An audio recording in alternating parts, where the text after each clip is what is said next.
Hola, buenas tardes. Bienvenidos a este podcast sobre que tiene como nombre Transformando la educación de género con pedagogía feminista y queer. Bueno, bienvenidos a este episodio sobre la pedagogía feminista y queer en la educación de género. Hoy abordaremos cómo esta corriente transforma el enfoque educativo y contribuye a un espacio más inclusivo y equitativo para todas las identidades de género. Nos basaremos en las reflexiones de Sandra Eker y María Carrera y al final generaremos dos conclusiones, ¿no? Bueno, comencemos. Me he planteado las siguientes preguntas, ¿no? En relación al ejercicio. La primera pregunta es, ¿cómo alimenta la pedagogía feminista la educación de género? La pedagogía feminista es una corriente crítica que a través de diversas aproximaciones lo que busca es erradicar esas desigualdades de género en el ámbito educativo.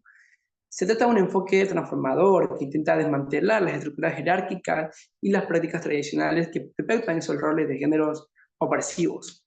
Existen varias corrientes dentro de esta pedagogía feminista, pero hoy me centraré en tres de estas corrientes, partiendo desde la pedagogía liberal feminista, cuya corriente aboga, eh, esta corriente aboga por la igualdad de oportunidades dentro del sistema educativo, promoviendo el acceso de niñas y mujeres a las mismas oportunidades que los hombres.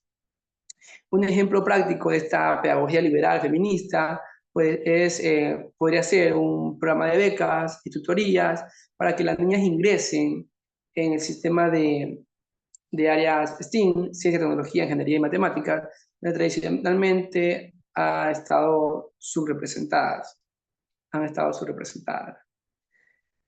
Otra pedagogía que podemos encontrar es la pedagogía radical feminista. En cambio, busca una transformación más profunda, cuestionando no solo la desigualdad de acceso, sino los contenidos que refuerzan este estereotipo de género. Un ejemplo práctico para ese tipo de pedagogía es la revisión de libros de textos en historia y literatura para incluir voces feministas o de otras entidades marginadas, rompiendo con el enfoque patriarcal de las narrativas clásicas. Y como tercero, esta pedagogía interseccional, ¿no? Esta pedagogía interseccional, eh, con, en este enfoque reconoce que las mujeres no son un grupo homogéneo y que las experiencias de género están cruzadas por otros ejes de opresión, como la raza, la clase, la sexualidad. Un ejemplo práctico puede ser en que clase de educación cívica se discute la lucha por derechos civiles, no solo desde la perspectiva de género, sino también considerando el impacto del racismo y la homofobia en las mujeres. Como una preconclusión, puedo mencionar que la pedagogía feminista alimenta la educación de género al promover la equidad, el comportamiento y una reflexión crítica sobre los roles de género en el aula. No se trata solo de integrar a las mujeres, sino de cuestionar todo un sistema que históricamente ha perpetuado este grupo de desigualdades, ¿no? Estas desigualdades. Como segunda pregunta, eh, tenemos ¿qué es la pedagogía queer y cuáles son sus contribuciones a la educación de género? La pedagogía queer es una propuesta educativa que desafía las normativas tradicionales sobre género y sexualidad. En lugar de asumir que el género es una categoría fija y binaria, la pedagogía queer sostiene que el género es fluido y que es constante, que está constante, ¿no? Y que es una construcción constante. María Carrera y sus colegas exploran ese enfoque en su obra sobre pedagogía queer. ¿Sí? Las contribuciones claves de la pedagogía queer en la educación de género incluyen las desestabilizaciones de normas de género. ¿Sí? La pedagogía queer rechaza la idea de que solo hay dos géneros y que estos son biológicamente predeterminados. Un ejemplo práctico dentro del aula de un colegio En la secundaria se puede utilizar literatura en medios donde se presenten diversas identidades de género, como personajes no binarios o transgénero, permitiendo a los estudiantes explorar las múltiples maneras en las que se puede vivir y expresar el género. Ya, ahora, la creación de espacios seguros e inclusivos es otro aspecto que también incluye esta pedagogía. Cuando hablamos de la creación de espacios seguros e inclusivos, la pedagogía queer no solo invita a que, que las identidades diversas sean representadas en el aula, sino que también crea un entorno seguro donde los estudiantes pueden expresar sus identidades sin temor al rechazo o la discriminación. Un ejemplo práctico es la implementación de políticas escolares anti-bullying, que protejan explícitamente al estudiante LGBTQ+, y actividades como que promuevan el respeto y las diferentes orientaciones sexuales y expresiones de género. Otro factor que incluye también es el cuestionamiento de la heteronormatividad.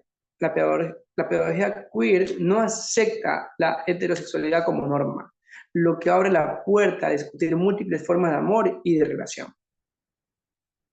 Un ejemplo práctico, clases de educación sexual, que no solo hablan de la reproducción heterosexual, sino que también abordan relaciones entre personas del mismo sexo y de diversidad afectiva. Ya, una conclusión parcial de esta pregunta que hemos planteado de cómo la pedagogía queer y cuáles son sus contribuciones a la educación de género, la pedagogía queer contribuye a la educación de género al expandir el espectro de identidades que se consideran válidas, promoviendo una visión más inclusiva, reflexiva sobre el género y la sexualidad. Para cerrar este pequeño podcast, bueno, podemos resumirlo en que toda la pedagogía feminista como la pedagogía queer nos enseñan que la educación no puede ser neutral, ¿sí? Entonces, debe cuestionar la estructura que perpetúan las desigualdades de género y además debe incluir a todas las personas, independientemente de sus identidades de género o sexualidad. Esta pedagogía nos ofrece herramientas para repensar los roles de género y crear espacios educativos más justos y equitativos. En la primera conclusión, decíamos que la pedagogía feminista impulsa el acceso, la representación de equidad, mientras que la pedagogía queer nos invita a desafiar las categorías rígidas de género, promoviendo un enfoque más inclusivo y fluido. Sí, como una segunda conclusión, podemos cerrar que ambas corrientes coinciden en la necesidad de un cambio estructural en la educación. Uno que no solo incluya nuevas voces, sino que transforme la forma en la que pensamos y enseñamos sobre género y sexualidad. Gracias por acompañarme en este viaje, gracias por acompañarnos en este viaje a través de la pedagogía feminista y queer. Espero que estas reflexiones sean muy útiles y que continúen promoviendo una educación más inclusiva y transformadora dentro de sus espacios, sus comunidades, sus aulas y demás. Ha sido un gusto compartir con ustedes. Nos vemos en un próximo podcast. Gracias.